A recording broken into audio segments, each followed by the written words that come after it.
Good morning students. आज की इस वीडियो में हम करेंगे हिंदी बोर्ड के चैप्टर नंबर 14 की रीडिंग। चैप्टर नंबर 14 का नेम क्या है बेटा? सुखी आदमी की कमीज़। लेसन की स्टोरी को पढ़ेंगे हम, देखते हैं इसमें क्या है। ठीक है बेटा, चलिए रीडिंग शुरू करते हैं। रीडिंग शुरू करते बेटा। एक राजा था, उसके पास सब कुछ था लेकिन वह सुखी नहीं था।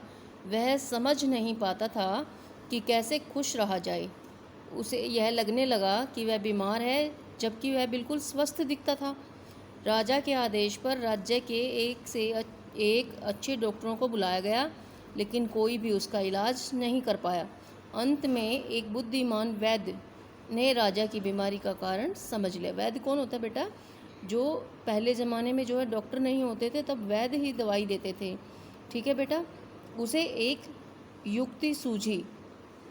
उसने कहा, यदि महाराज एक रात के लिए किसी प्रसन्न व्यक्ति की कमीज पहनकर सो जाएं, प्रसन्न मतलब खुश, कोई ऐसा आदमी हो जो बहुत खुश रहता है और उसकी कमीज पहनकर सो जाएं, तो उनकी बीमारी दूर हो सकती है।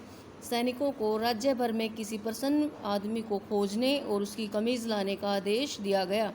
पूरे राज्य में दिन रात खोजने पर भी कोई प्रसन्न व्यक्ति नहीं मिला। किसी को निर्धनता का दुख था तो कोई धन की लालसा पाले हुए दुखी था। किसी को दुख था कि उसकी पत्नी का निधन हो गया।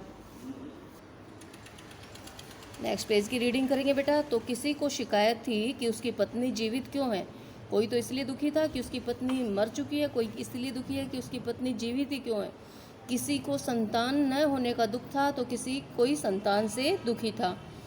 संतान मतलब बेटा बच्चे। ठीक है। वस्तुतः सब किसी न किसी कारण से दुखी थे। शायद इसीलिए कहते हैं, नानक दुखिया सब संसार, यानी कि संसार में कोई भी सुखी नहीं मिला।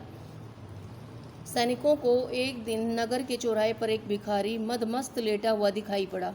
भिखारी था लेकिन अपनी मस्ती में लेटा पड़ा था, जो अपनी मस्ती में सीटी बजा बजा कर हंस हंस कर गाना गाता लोटपोट हुए जाता था। वह अत्यधिक प्रसन्न जान पड़ता था, वो बहुत खुश नजर आ रहा था। सैनिक ने उसका अभिवादन कर कहा, ईश्वर आपका भला करे, आप काफ़ी प्रसन्न दिखाई देते हैं।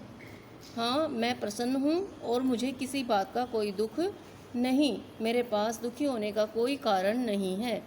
सैनिक उसे पाकर बहुत प्रसन्न हुए। उन्होंने उसे कहा कि यदि वह एक रात के लिए अपनी कमीज उधार दे दे तो वे उसे 100 स्वर्ण मुद्राएं देंगे। स्वर्ण मीन्स सोने की मुद्राएं देंगे। यह सुनकर भिखारी जोर जोर से हंसने लगा। किसी तरह अपनी हंसी पर काबू पाकर वह बोला, मैं स्वयं ही तुम्हें अपनी कमीज दे देता, पर देखो मेरे तन पर कोई कपड़ा ही नहीं है। राजा को हर दिन सैनिकों के नाकाम लौटने और जनता के दुखों की सूचना दी जाती थी, जिससे वह जान चुका था कि उसके आसपास अनेक दुख व्याप्त हैं, यानी कि सभी दुखी ही हैं और उसका दुख उनके सामने कुछ भी नहीं। जब सैनिकों ने प्रसन्नचित्त भिखारी का समाचार राजा को दिया तो राजा जीवन के गूढ़ रहस्य को समझ गया। वह समझ गया कि वास्तव में उसका दुख एक व्यर्थ का भ्रम है, क्योंकि उसके आसपास सच में इतने दुख हैं जिनका उसे अंदाज़ा तक नहीं। कहने का मतलब है बेटा कि इस दुनिया में जो भी इंसान है वह किसी न किसी कारण से दुखी अवश्य मिलेगा। इसके बाद राजा ने अपने व्यर्थ के भ्रम को छोड़कर प्रजा की भलाई के लिए काम किए और वह स्वयं प्रजा के साथ सुखपूर्वक रहने लगा। ठीक है बेटा, यहाँ पर हमारे चैप्टर 14 की जो है रीडिंग ख़त्म हो गई है। इस वीडियो को आप ध्यान से देखेंगे और चैप्टर की रीडिंग ध्यान से करेंगे। इस पार्ट से बेटा आपको क्या शिक्षा मिली कि हमें कभी भी अपने आप को दुखी नहीं समझना चाहिए। जैसी भी स्थिति हो, हर हाल में हमें खुश ही रहना चाहिए। हर हालात के साथ हमें समझौता कर लेना चाहिए और अपने आप को जो भी स्थिति है उसमें खुश रखना चाहिए। ठीक है बेटा।